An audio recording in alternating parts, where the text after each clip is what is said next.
7. Who is censoring us? Recently, Inquiry magazine, August 3, 1981, 24, carried an interesting article by Nat Hentoff on censorship threats. Without agreeing with his thesis, Hentoff's comments were very relevant to the question of film and television censorship. The fact is that such censorship exists, and it existed before the moral majority of Pastor Wildman's movements were born. A variety of minority groups have long exercised a veto power over what is filmed.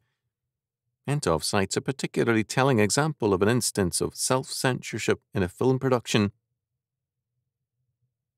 In the final scene of a film, a key line was cut out for fear of offending every lesbian in America. It is obvious that, in any and every film production, a number of forces are at work. Simply in terms of economics, it does not make sense to offend a large segment of the population.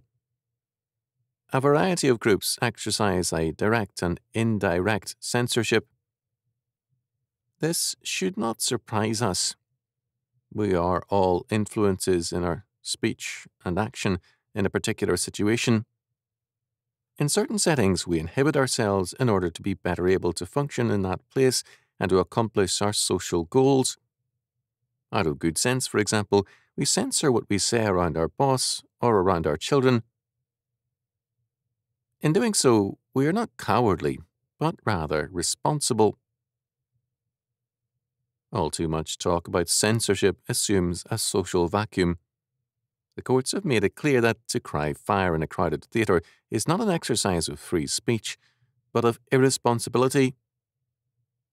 This is an extreme example, but it makes the point. Civil censorship is a dangerous thing. Personal and social censorship can be either good or bad, depending on the circumstances. To express our disapproval of film and television fare is itself an expression of free speech, not of censorship, unless we seek legislation.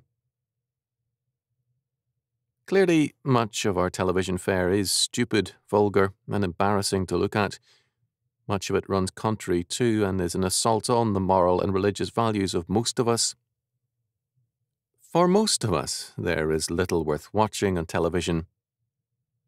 Now, the producers have the freedom to produce what they want, and we have the freedom to tell them that we think it stinks and to boycott them if we choose. This is what a free society is all about.